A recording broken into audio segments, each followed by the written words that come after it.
Exciting stuff today, friends of the toast and enemies of the toast. Enemies of the toast, take note. What we have here is Disa the Restless, and I've tested it out, and as promised, I have upgraded it. To say I took a scalpel to this precon is an understatement. I actually took the head off of the precon and threw most everything else away and then added my own thing to it. So let's get right into this. This is a bracket 4 or a tier 4, however you want to look at it. Has 3 game changers and 1 2-card combo. So, Disa the Restless. Let's talk about Lady D. Here, collect our creatures. All right, perfect. Let's get nice and up close and personal with Disa here. Look at that. We got that other one too. See, when command tax, we flip that around. But look at that big, beautiful, full art Disa there. Whenever a Lhurgoyf permanent card is put into your graveyard from anywhere other than the battlefield, put it onto the battlefield. That's pretty obvious. Now the second one, whenever one or more creatures you control deal combat damage to a player, create a Tarmogoyf token. That's pretty good. That's not bad. But what we're really focused on is, I like her first ability. A lot of people say that and they go this way, but we've built this deck to go around this first ability. So she's a big mana cost. But let's get into the Goyfs. Let's meet the Goyfs. We have 12 Goyfs. Pardon. Anyways, we have another Goyf. It's like any Goyf. It's got that escape cost. That's important. But other than that, equal to the number of card types among cards in your graveyard. Its toughness is equal to that number plus 1, but that is our graveyard. Not every graveyard, but it's 1 mana. We have the star of the show, the Tarmogoyf, or Scrounging Deathclaw. We know this card. It's 1 and a green. It's all graveyards, all types. It's basically a better version of Nethergoyf, but it's not as cheap to cast. Here's a new one, and it's doing some work. Cosmogoyf, very strange. This creature's power is equal to the number of cards you own in exile, and its number is equal to that number plus 1. So what's funny about this is, in my opinion, this should be a white and black card.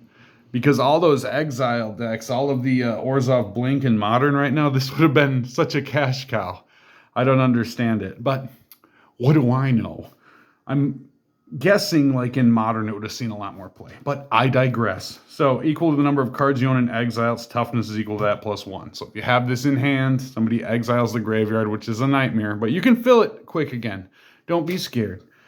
You'll have a big Goyf there, the strange Goyf, as it were. Barrowgoyf. Now, this one was in the precon, so we kept it. Has Death Touch. It has Lifelink. It's 2 and a black. Its power is equal to the number of card types among cards in all graveyards. Its toughness is equal to that number plus 1. And whenever Barrowgoyf deals damage to a player, you may mill that many cards. If you do, you may put a creature card from among them into your hand. That's pretty good.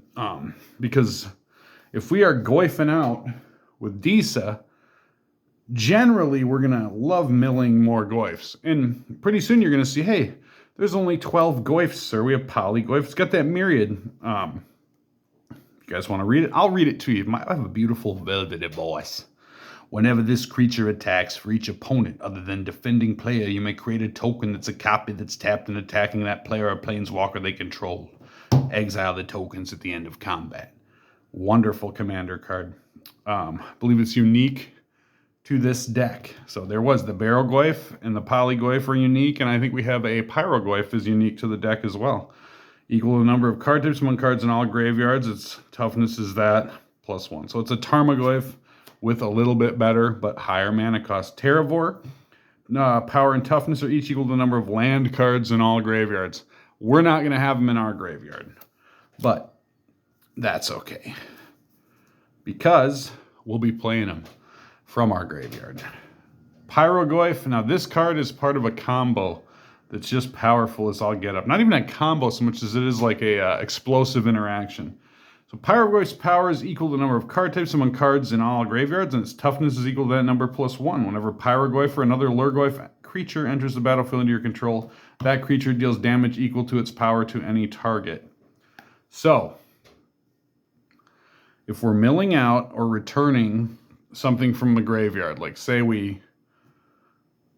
these Lhurgoyf permanents are put into a graveyard, it's good to have this out first. So we have like priority to make this come out. We want this on the battlefield because each of our creatures is going to be a Lhurgoyf. It's going to enter the battlefield. We want it to deal damage equal to its power to any target, and we can pretty much ping our opponents to death that way, the way this is set up. It's got 2 win cons. That's not necessarily one of them, and it's got some dirty win cons too. It's got 3 of those, so 5 good ways to win. We have a Lhurgoyf. Creature Lhurgoyf. Power is equal to the number of creature cards in all graveyards, and its toughness is equal to that number plus 1. A lot of these Goyfs came with the deck, I will say, but I had some older versions of them, and I thought it'd be fun to give those a go. Like Mortivore here is equal. Power and toughness are each equal to the number of creature cards in all graveyards. So this doesn't get +1/+1. So if you play this and there's no creature cards in graveyards, well, it's dies. So that's not fun. But there will be creature cards when you play it. So, isn't this fun? Look at this. We got our the Jund gang here. Kind of the janky bad Lhurgoyfs. But they work. They do their part. And they're in the Jund colors there. So this one has haste. Its power and toughness are each equal to the number of sorcery cards in all graveyards. Which is funny that it has haste, because it seems like instant would be more in flavor. So Necrogoyf. This is one that came with the deck. But again, we had one of these from those Modern Horizons, so we're going to use it.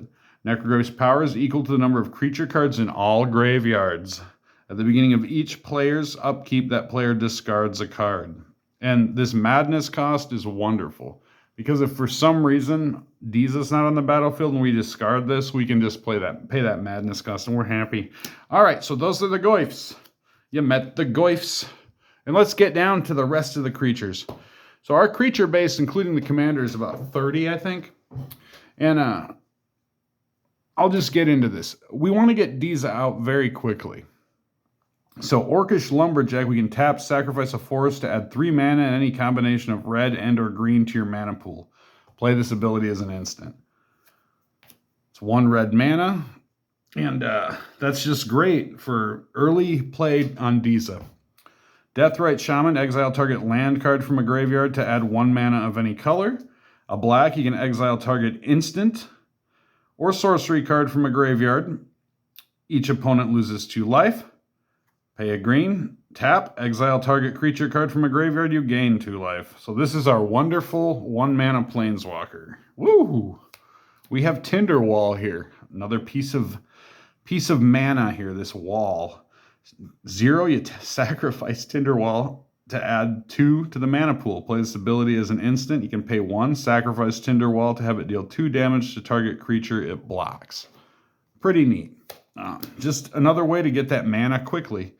So we have Birds of Paradise flying. Add 1 mana of any color. Very self-explanatory.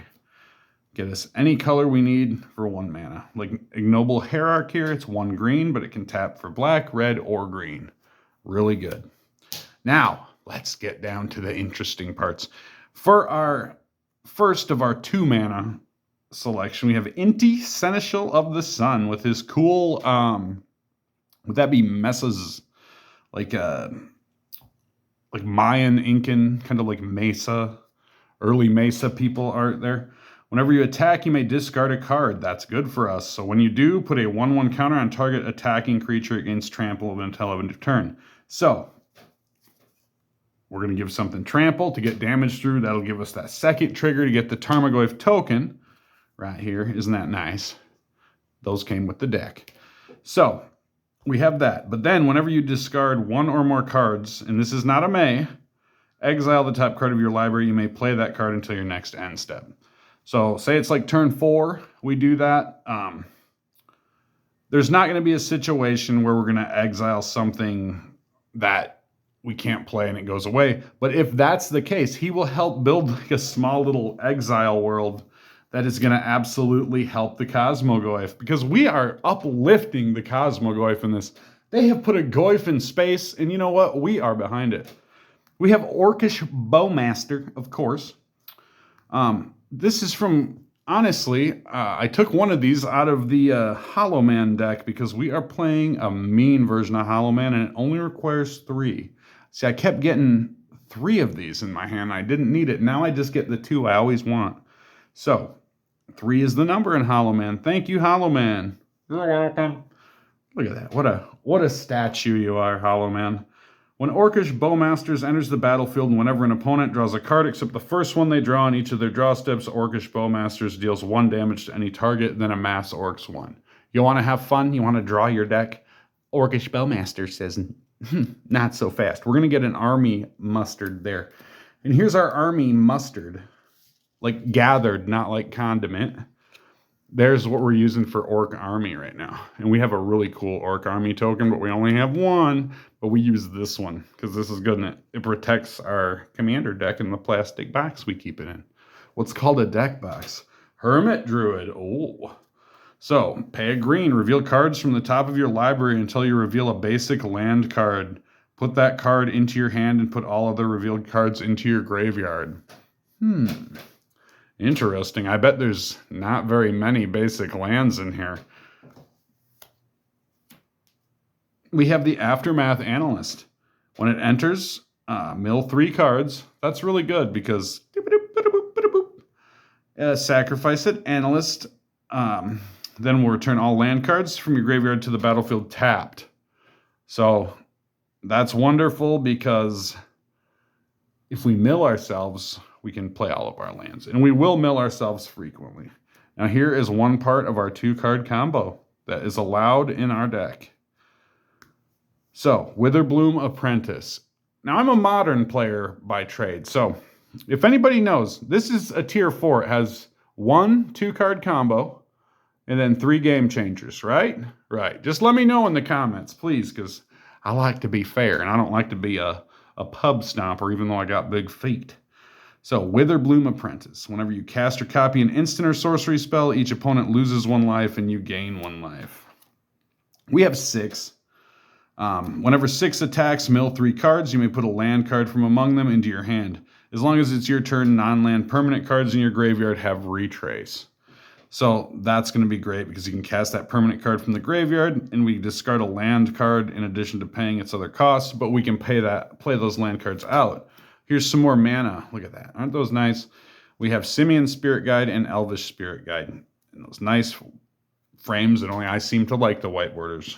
Shows my age. So that's just a way to get a green and a red. We know those cards. We have Salvala. And we used to play a CEDH Salvala deck and we loved it. But we quit that because we got sick of having the long turns, which this deck doesn't do, thankfully. We don't have those kind of long turns. We just have big turns. So, Salvala, we had a lot of fun together, and Salvala came with the deck, as you see. You'll notice anything that came with the deck is going to have that symbol. But you guys know that. We're all pros here. Whenever another creature enters the battlefield, its controller may draw a card if its power is greater than each other creature's power. People like that. Salvala's a gift giver. Tap.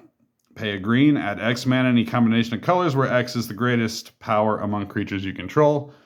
We're going to have Disa get countered, even though we have a lot of protection for her. So that mana is going to help us. We have Endurance in case we mill ourselves. So when Endurance enters the battlefield, up to 1 target player puts all the cards from his or her graveyard on the bottom of their library. Ooh, in a random order. We can evoke it, so that's really good because we'll probably have to do that at one point or another. We have Anger, which we can mill this into our yard, and then everything's going to have haste that we have. So that's one good way to get haste. Now, this took the place of another card. I'll just, rather than show you guys at the end, it was playing a real battle here with Chainer, because Chainer's got that discard, but Chainer was kind of like a middleman towards our plan. So he kind of slowed things up a little bit. But it may find its way back in there. More play testing to come, plenty more. So, yeah, that I like giving just us haste. Now, this is a new card from a new set. Ice Till Explorer. We opened this when we opened a big booster box with our buddies, a booster buddy box. You may play an additional land on each of your turns. You may play lands from your graveyard. Oh, that's important. And landfall. Whenever a land you control enters, mill a card. Oh, we really like that. And look at here. Here's our win condition. So big behemoth Comes into the battlefield, gets haste. Everybody knows when this creature enters, creature you control gain trample and get +X/+X until end of turn, where X is the number of creatures you control, which we can get 30. And if we're doing some things, we'll have maybe like 60, 70 creatures, depending on some interactions that could happen. And then they'll all get at least like +6/+6, +7/+7. You get the idea. And then we can attack and give to each as they have need. And yes, we tried adding some attack step creatures like the Karlach and stuff like that, and we just didn't need them. I found we'd always, when we play the big thing, we'd always get what we needed. So here we're done through the creatures. Now let's talk about the 2 unique cards, the Planeswalker and the Bat. Ooh. So this is why Chainer didn't make the cut. You may activate abilities of creatures you control as though those creatures had haste. Very good. And that is more useful than just discarding and then like using Chainer, because we're going to have haste anyways. Like we're going to set it up. Chainer's good, but not that good. But like, even as I say this, I'm thinking maybe Chainer could find its way back in here.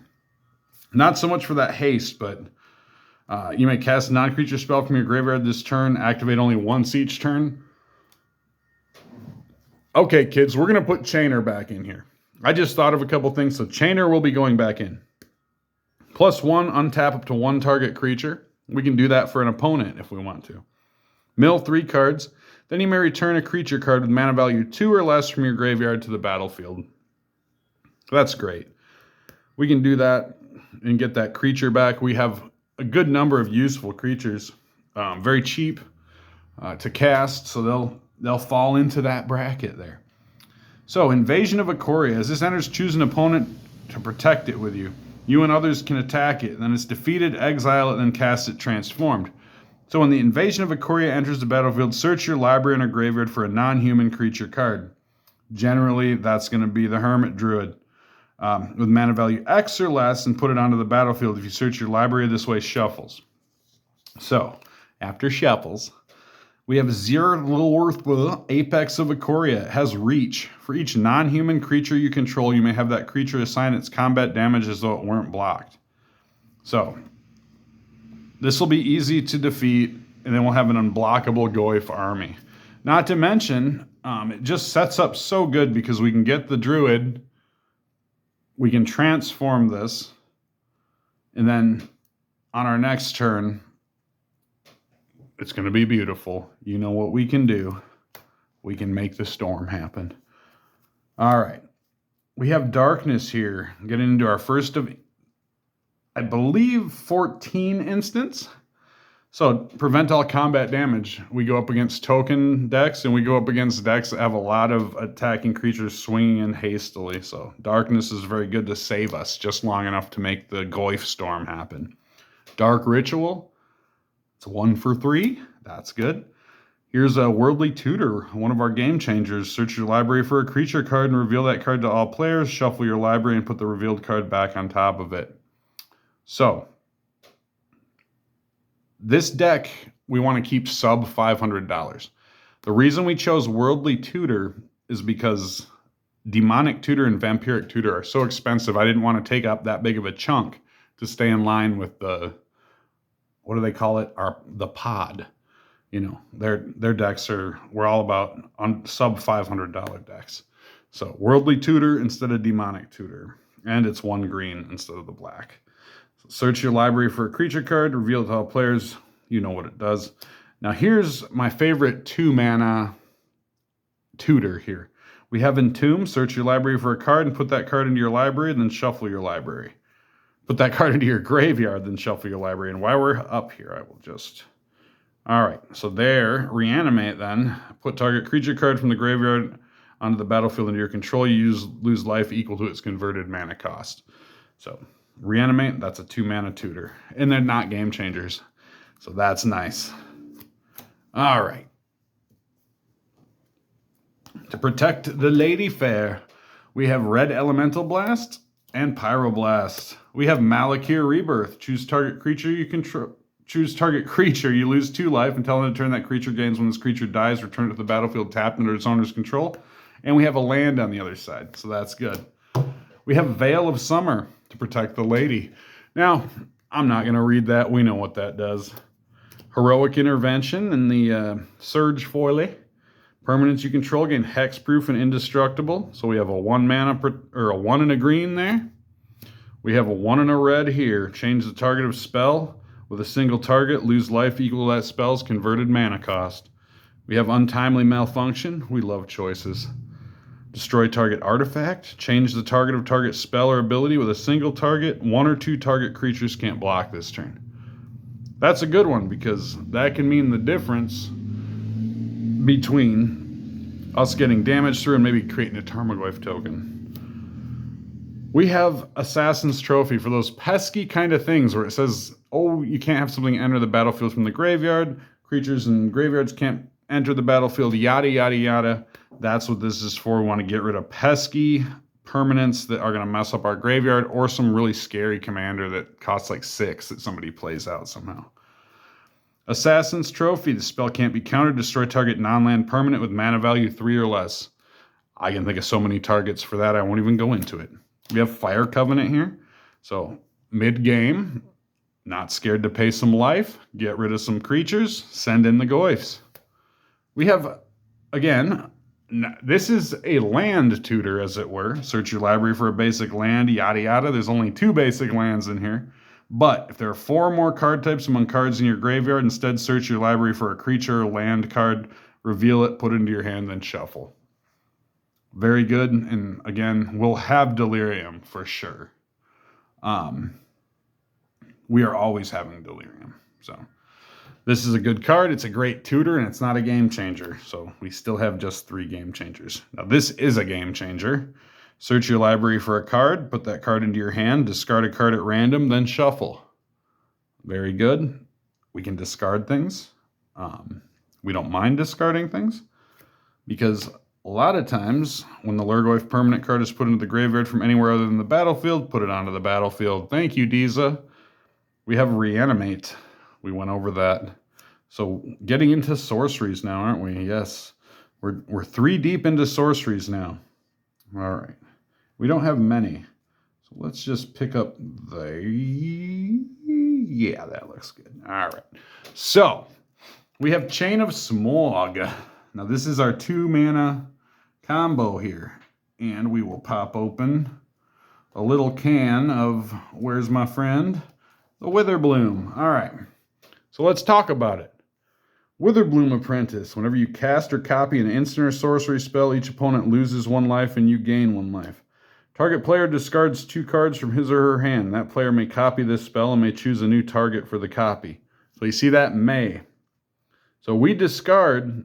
We don't have cards to discard. We can't discard, but we can continue to choose ourselves, which wouldn't do anything normally except a continual loop, which is kind of trashy.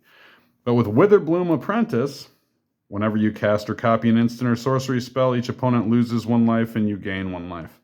So, obviously in my play group, Witherbloom Apprentice is like a kill on sight. But guess what? This is better because we've only won with this 1 time. Because when this comes out now, every kind of removal comes at it. And if we bring it back, more removal comes after it. So by the time, because it's only 2 mana, a lot of this sponge up that removal that will otherwise take out Disa. So Chain of Smog, we just keep targeting ourselves and we're copying, so it's going to deal 1 damage unless somebody can stop the chain. So we have Diabolic Intent. It's a tutor. It's not a game changer. We don't mind sacrificing a creature because we're going to be making so many tokens on some days that we'll have plenty to do anyways. Dark Deal. Now, this is an interesting card. Each player discards all the cards in his or her hand, then draws that many cards -1. So think of this like Thoughtseize to the highest degree. So you play one of these turn 3 with a Bowmaster on the field. Oh, it's going to be a sad day in Biscuitville. Not to mention, let's say we wait and play that when we have a Disa in our hands. Or on the battlefield, rather.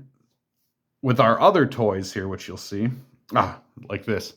Buried Alive. Search your library for up to 3 creature cards and put them into your graveyard, then shuffle. So we can reanimate those creatures. with buried, and because of the ability, we can get 3 Goyfs or 3 things that have become Goyfs. Here's another tutor. 3 black, search your library for a card with converted mana cost less than or equal to the number of lands you control. Reveal it and put it into your hand, then shuffle the library. Eldritch Evolution. Sacrifice a creature, search your library for a creature card with converted mana cost X or less, where X is 2 plus the sacrifice creature's converted mana cost. Pretty much we can sacrifice a token because we're always looking for Hermit Druid. All right, let's talk about those fancy stones. We have Soul Ring, obviously. Fellware Stone, Arcane Signet, Talisman of Indulgence. Now, Ashes of the Fallen. As Ashes of the Fallen comes into play, choose a creature type, Lhurgoyf. Each creature card in your graveyard has the chosen creature type in addition to its other types. So every other thing we have is a Lhurgoyf. So we're going to mill everything, and everything will be milled from Ashes of the Fallen. We have Mithril Coat.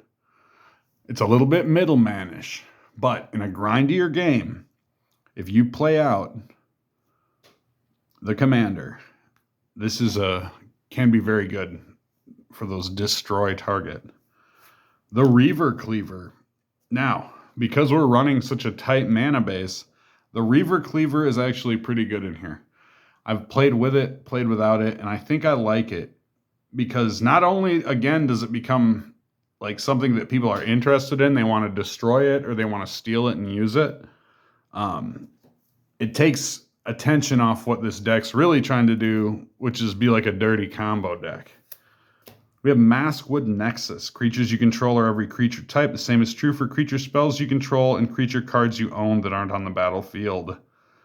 You can pay 3 and create a 2/2 blue shapeshifter creature token with Changeling. That's awesome. Now, Mass Hysteria. Concordant Crossroads in red, basically. However, Concordant Crossroads is better because it's in green. And red is a hasty in general, but we have green here. This is a lot cheaper than that card, so that'll keep us in our budget. Tortured Existence. So, this here can create a bunch of wonderful loops. So choose and discard a creature card. So basically it's a 2-for-1. Makes so much sense in this deck. Return target creature card from your graveyard to your hand. So we choose and discard our card. It's a Lhurgoyf. It goes in, it comes out, and then we can return target creature card from our graveyard to our hand. So we can create all types of fun loops here. But again, mainly this is going to help us discard things and put things on the battlefield using our cheap effects. So very commander-centric deck, as you see. We have Wild Growth. Insidious Roots. Ooh. Creature tokens you have tap and add 1 mana of any color. Whenever 1 or more creature cards leave your graveyard, create a 0/1 green plant creature token. Then put a 1/1 counter on each plant you control. So we can get a lot of plants, and they can have a lot of fun with those plants. And that mana is just great. So this right here, we're going to be choosing Lhurgoyf. As Cover of Darkness enters the battlefield, choose a creature type. Lhurgoyf. Creatures of the chosen type have fear. So we're going to be getting that in, and the tokens are going to be going and growing. Meat Hook Massacre. This is one. It's a great card. And it's really good, again, for grindier games, because this is like a deck that plays amongst not CEDH decks, which we could optimize this and make it a CEDH. But because this likes to play and get scrappy with like the tier 4 or bracket 4 or whatever, this is good. Because like I said, I told you we have problems with tokens and lots of creatures and big attack turns. This can make those little tokens go bye-bye. And then also, it is going to be, we've dealt damage, and the way we deal damage with this deck, people are going to think twice about board wiping just because it can be such a bad thing for them, really. So Garruk's Uprising. Enchantment, when it enters, if you control a creature with power 4 or greater, draw a card. We will. Creatures we control have trample. That guarantees that damage. Whenever a creature with power 4 or greater enters the battlefield under your control, draw a card. So this is going to help us as we're discarding. They're going to come in, and then we're going to draw cards. So this on the battlefield, and we have the Hermit Druid effect. It's going to be very good. We have Shared Animosity. So this is one that I'm seriously thinking might be overkill, because if we play out the deck to do the win anyways, we have the Crater Hoof out anyways. However, this has done some good work, but I'm thinking that we may just have to replace this. But that being said, when you have, 28 plus Lhurgoyfs in an ideal situation, then you can really end a game quick by giving it the +1/+0. But in any case, here we have a little Breath of Fury. When enchanted creature deals combat damage to a player, sacrifice it and attach Breath of Fury to a creature you control. If you do, untap all creatures you control. Then after this phase, there's an additional combat phase. So what's cool about this, got a Disa on the battlefield, got something you can stick this to. Basically, create that Lhurgoyf token, sacrifice it, attach Breath of Fury to the Lhurgoyf token, sacrifice it, attach, sack, attach, yada, yada, yada. So that creates an infinite combo, but it's an expensive infinite combo. So it's within, my opinion, our tier. We have Greater Good. Sacrifice a creature, draw cards equal to the sacrificed creature's power, then discard 3 cards. That's good. That discard 3 cards does not hurt a bit, especially when everything's a Goyf. Like this, Conspiracy enters the battlefield, choose a creature type. Creatures you control are the chosen type. The same is true for creature spells you control and creature cards you own that aren't on the battlefield. Very cool, right? All right, so let's talk about our mana base. It's pretty much what you'd think. Like I said, we pushed this as close as we could get it without going over $500. So we have the Copperline Gorge. We have the Blackcleave Cliffs. Great cards, one of in certain modern decks.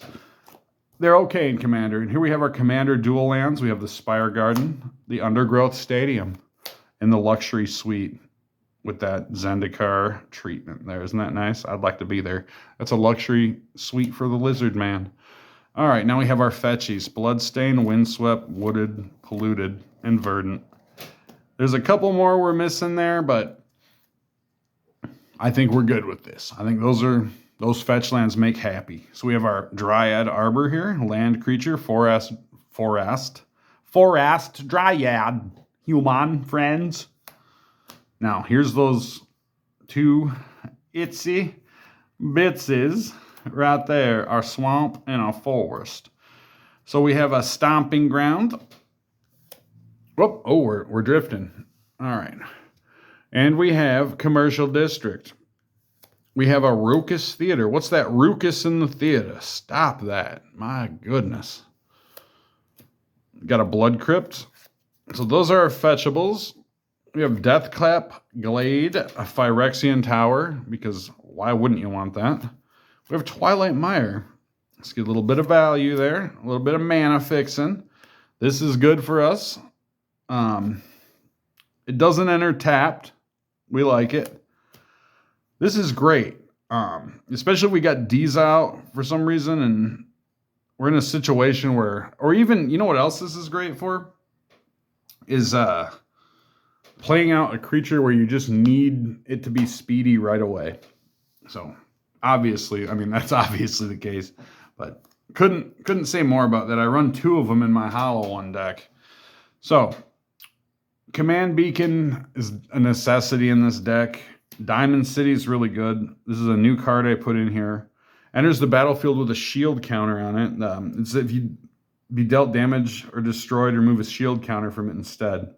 So to move the shield counter from Diamond City onto target creature, activate only if 2 or more creatures enter the battlefield under your control this turn. Exotic Orchard and Command Tower. So that's our mana base. Very slim, but we have a lot of creatures that give us mana and a lot of ways to mill quickly and get this stuff back. So I'll show you guys a couple of cards that really could make the cut. Like I said, Chainer here. I really like this card in the deck. A couple more. Culling Ritual would be a good card. It's not bad. like I say, I'm not getting rid of any of these cards because they will find their way in and out. Just like Eternal Witness, a great card to return target card from your graveyard to your hand. Rakdos Charm, Haywire Might, Changeling Outcast can't block and can't be blocked. However, here's an interesting card that I felt would be so good, and I still think it kind of is. Additional cost to cast Sickening Dreams, discard X cards. Sickening Dreams deals X damage to each creature and each player. So you can discard 6 cards, do the board wipe thing, but make sure, like, say, with the cards you discard, if you're playing the Lhurgoyfs to come out onto the battlefield, just make sure that the cards you discard would obviously not kill your important creatures. But many times you can wipe out 2/3 of a board. But I think, yeah, if any two would really end up back in the deck, it'd be Eternal Witness and Chainer, maybe Haywire. And I don't think Rakdos Charm would make the cut, but these are just some I thought, food for thought kind of thing. And like I said, token-wise, you'd need some Tarmies, some Treasuries, and an Orc army. So thank you for joining me. I'm sorry it took so long to do this, but I went on a little vacation. And anyhow, this is the deck, and I will report more with it and do an update on it, and maybe we'll talk about some of the things that it does and do a little gold fishing. So thanks again for joining me. You guys have a good one, and I'll see you on the next one. Oops.